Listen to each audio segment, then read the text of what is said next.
Hi everyone, it's A Ticket to Christ. Thank you for tuning back in. We are honoring God in this series. We're talking about how to honor God, people who honored God, what honoring God looks like. And we're looking at Genesis chapter 4, and we're reading about Abel. And it says, "And Adam knew Eve his wife, and she conceived, and bare Cain, and said, I have gotten a man from the Lord. And she again bare his brother Abel. And Abel was a keeper of sheep, but Cain was a tiller of the ground. And in process of time it came to pass that Cain brought of the fruit of the ground an offering unto the Lord. And Abel, he also brought of the firstlings of his flock, and of the fat thereof.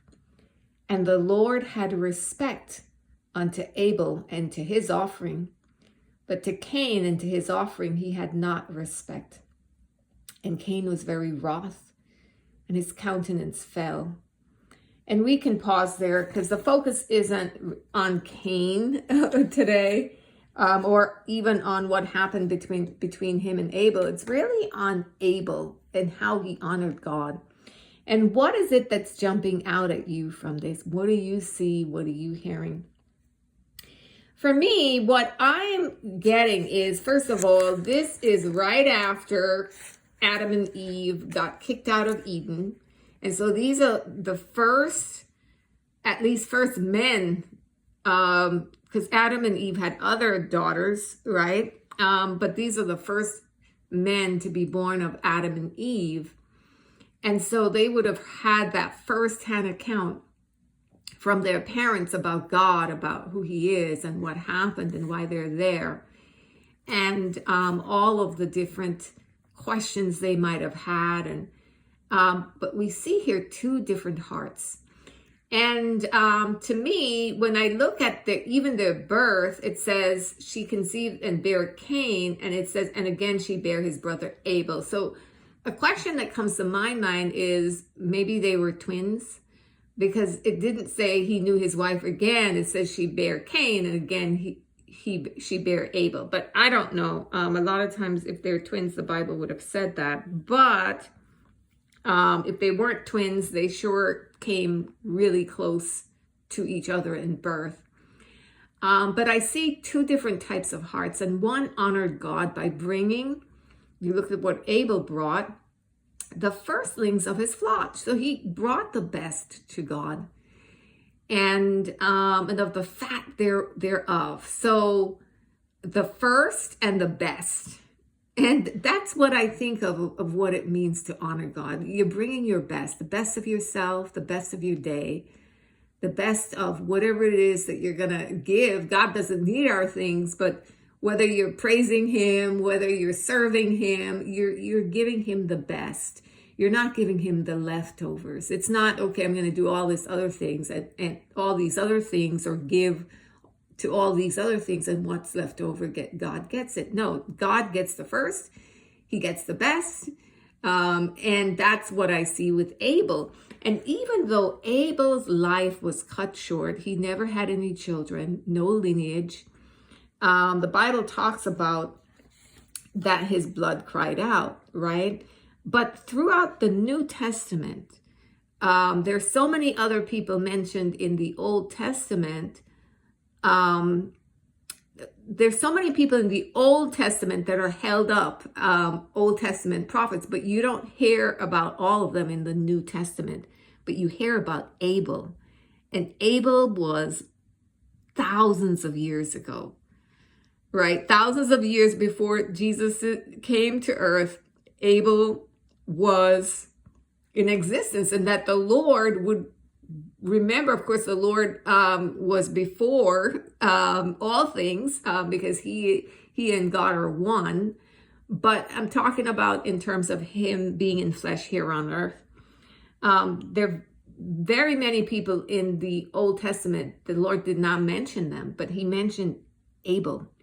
And he mentioned him and referred to him as a prophet, right? Because in Luke 11:50-51 and Matthew 23:35, it talks about when the Lord said the blood of all the prophets would be required of that generation back then. He said from the blood of Abel to the blood of Zechariah, son of Berechiah. So so he mentioned him in the list of prophets that he circled as to the blood would be requited of that wicked generation, because Jesus says that they were wicked and adulterous people that he was dealing with at that time. And so he pronounced that's what would happen. We also see in Hebrews 11:4, the Apostle Paul mentioning Abel as well. And so we see that even though his life was cut short and he died so horribly due to the envy and jealousy of his own brother, God still honored him throughout the ages. And we're still talking about him now. And I think probably we're in the 6,000 year. We're in, let's say it's 2,000 and something years ago Jesus was here on the planet. And before Jesus, it would have been at least 3,000 to 4,000 years, right? I don't buy the scientific millions of years nonsense. I don't buy that, because in 50 years, I see how corrupt mankind could get. I do not think it's possible for humanity to be on this planet for millions of years. We're just not able. The level of corruption that grows from 100 years to another 100 years, it happens so quickly. It's just not even logical to expect people that have been here thousands of years, millions of years, as they're trying to say. I think that it's a lot shorter than these scientists are saying. And because they're atheists, they're not trying to, be honest about it.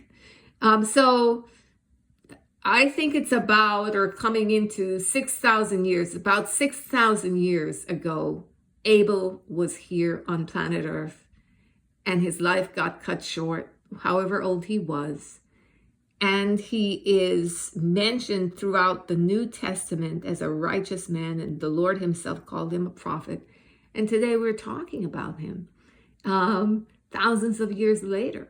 And there are many other people we don't talk about, right, or share about. And so when we honor God with all of our hearts, with our lives, God never forgets us. Whatever the consequence comes of it, God will always remember it. He never forgets it, and it won't go to waste, right? He is a God who's just. He is fair, and he is powerful. He's able, right? No pun intended, but he is more than able to, make a way, provide a way, and fulfill all of his promises for us. So the takeaway for me from this is to, put God first in whatever we do. Give him our best, the best of ourselves and the best of what we have. Not that he needs our things, but out of reverence and respect and understanding who he is, that he is God, and he is worthy and deserving of the best that we have and can give. That is it from me, beloved. I hope this is giving you a lot of food for thought or blessed you in some small way. Have a great day.